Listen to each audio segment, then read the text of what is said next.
Assalamu alaikum wa rahmatullahi wa barakatuh. Ndugu zangu watu wa elimu ya mitishamba, narudia tena hili somo kulielezea kwa sababu kuna watu somo lilipita huko nyuma walikuja kuuliza swali kwamba shekhe, naweza kutumia dawa hii kwa mimi ambaye ni mjamzito?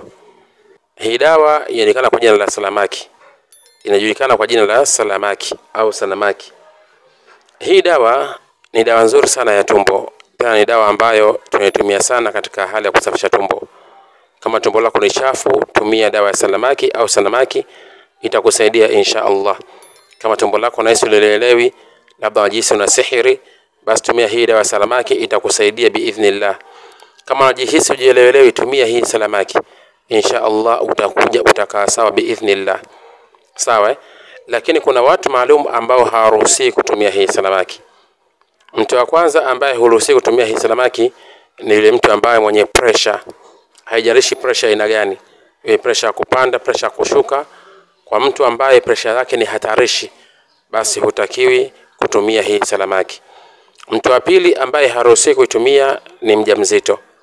Kama unajihisi ni mjamzito, mimba yako ni changa au ni kubwa, basi huruhusiwi kutumia hii Salamaki.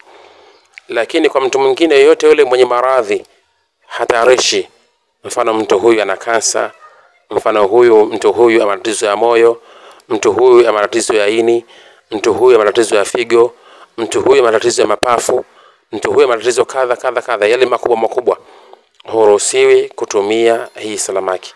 Hata mwenye vidonda vya tumbo huruhusiwi kutumia kwa wingi hii Salamaki, kwa sababu hizi dawa tunapokuwa tunazitumia, wengi watu wanaoelezea hizi dawa huwa hawataji kipimo kamili cha hidaji cha kutumia.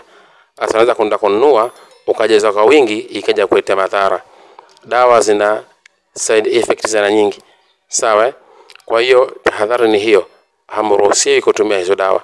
Kama unajihisi afya yako haijakaa vizuri, na kushauri usitumie Salamaki. Sawa? Tafuta mafuta ya nyonyo, tumia kulamba kijiko kimoja. Ni dawa nzuri sana kusafisha tumbo. Hiyo ndio dawa nzuri nimekuleteeni. Kwa msitumie Salamaki kwa watu matatizo hayo. Ni kuombe kama hujasubscribe, usahau kusubscribe. Asante.